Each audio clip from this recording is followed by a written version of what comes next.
आप देख रहे हैं सिटीजन वाइज। मैं हूं शब। सिटीजन वाइज में वक्त है दिन भर की उन तमाम खबरों पर नजर डालने का जो आज की अपडेट है। तो आइए देखते हैं क्या है अच्छी अहम खबर में। लोकसभा चुनाव को लेकर सपा कांग्रेस में गठबंधन से प्रदेश में एनडीए से ज्यादा अकेले चुनाव मैदान में उतरने वाली बसपा को बड़ा झटका लगने की आशंका जताई जा रही है। अब त्रिकोणीय लड़ाई से मायावती के सामने पार्टी का पिछला प्रदर्शन दोहराने की चुनौती होगी। जहां पिछले चुनाव में सपा रालोद गठबंधन संग लड़ने पर बसपा को 10 लोकसभा सीटों पर सफलता मिली थी। वहीं एक दशक पहले हाथी के अकेले चुनाव मैदान में उतरने पर पार्टी शून्य पर सिमट कर रह गई। सर्वाधिक 80 लोकसभा सीटों वाले प्रदेश में भाजपा के विजय रथ को थामने के लिए कांग्रेस की कोशिश रही कि विपक्षी गठबंधन में सपा रालोद के साथ बसपा भी आ जाए, लेकिन मायावती का आना तो दूर, रालोद ने भी गठबंधन से नाता तोड़ दिया। जी हाँ, मायावती गठबंधन की तमाम अटकलों पर विराम लगाते हुए कहती रही हैं कि पूर्व में गठबंधन करने से कांग्रेस या सपा के वोट बसपा को ट्रांसफर नहीं हुए। ऐसे में पार्टी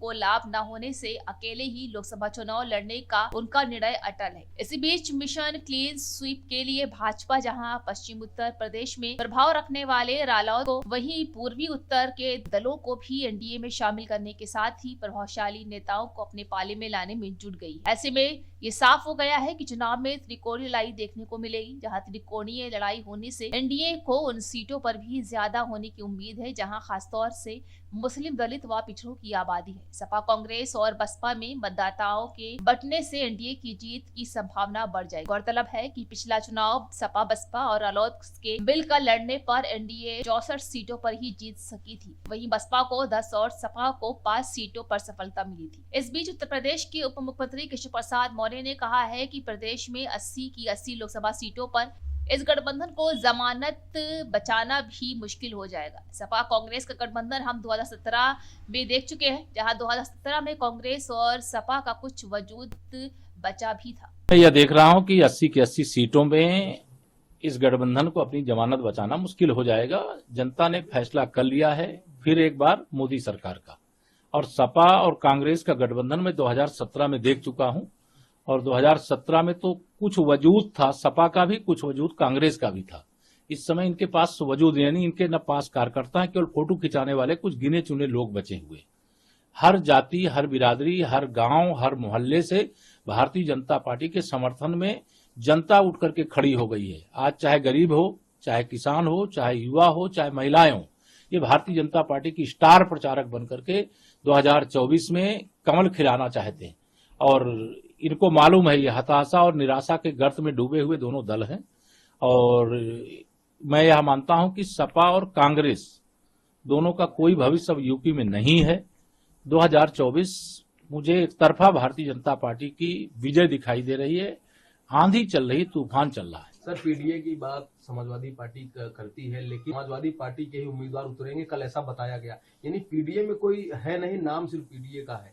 देखिए, इनका पीडीए मैंने पहले भी कहा था कि परिवार डेवलपमेंट अथॉरिटी है।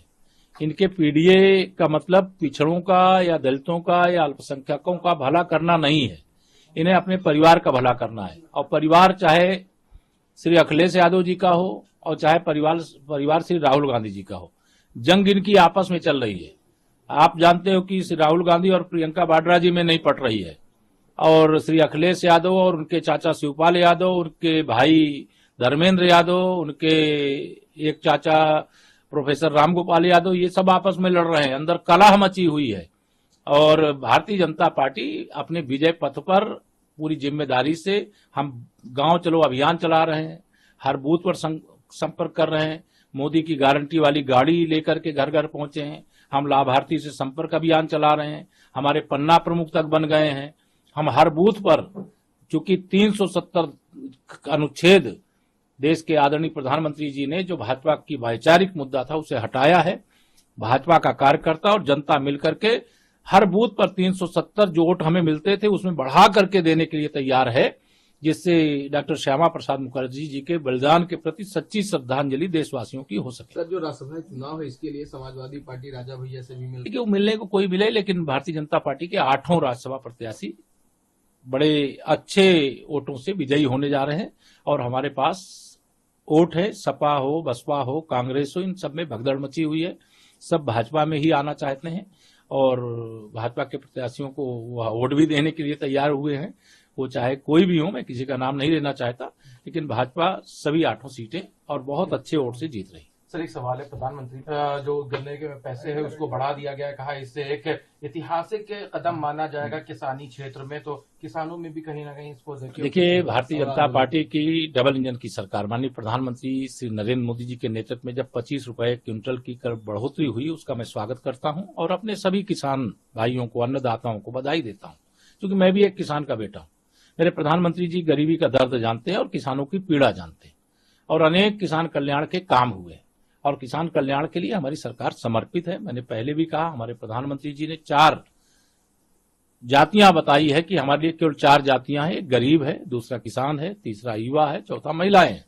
ये 4 के लिए हमारी सरकार समर्पित है, उनके सशक्तिकरण के लिए, उनके विकास के लिए, उनके उज्जवल भविष्य के लिए काम कर रहे हैं और आगे काम करेंगे। ये सर जो आंदोलन चल रहा है क्या कहेंगे, क्योंकि पोकलैन वगैरह लेके वहां लोग, ये आंदोलन पर मुझे कोई टिप्पणी नहीं करनी है, लेकिन उनके आंदोलन को लेकर के केंद्र सरकार लगातार बहुत सौहार्दपूर्ण वातावरण में बात कर रही है।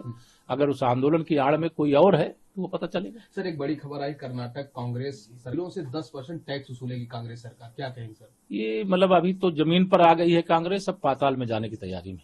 और सर अजय राय बहुत गाली दिए और उसके बाद उनके कार्यकर्ताओं ने दिया समाजवादी पार्टी को, तो अचानक लालच कौन ऐसा था कि लोग एक हो रही, कोई क्या जमीन पे हो पाएंगे लोग? देखिए, मैंने कहा कांग्रेस हो चाहे समाजवादी पार्टी हो, इन्होंने अपना वजूद खो दिया है। ये सारे दल मिलकर के केवल मुसलमान को वोट बैंक समझते हैं, उस वोट बैंक की लड़ाई लड़ रहे हैं। उनको मालूम है कि वो चुनाव नहीं जीत रहे हैं, उनको मालूम है मोदी जी की सुनामी चल रही है। भारतीय जनता पार्टी तीसरी बार बहुत बड़े बहुमत से सरकार में आने जा रही है।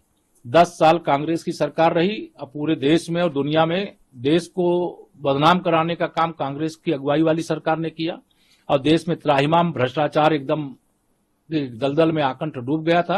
लेकिन मेरे मोदी जी के नेतृत्व में 10 साल से सरकार है और लोकप्रियता का ग्राफ जो है लगातार ऊंचाई की ओर बढ़ रहा है। हमारा वोट प्रतिशत बढ़ रहा है, हमारा देश में जनाधार बढ़ रहा है। इस बार उत्तर भारत भी जीतेंगे और दक्षिण भारत भी जीतेंगे। तो ये थी आज की अहम खबर। ताजा खबरों की अपडेट के लिए जुड़े रहिए हमारे साथ सिटीजन वॉइस पर। हमारे चैनल को लाइक, शेयर और सब्सक्राइब करना ना भूलें।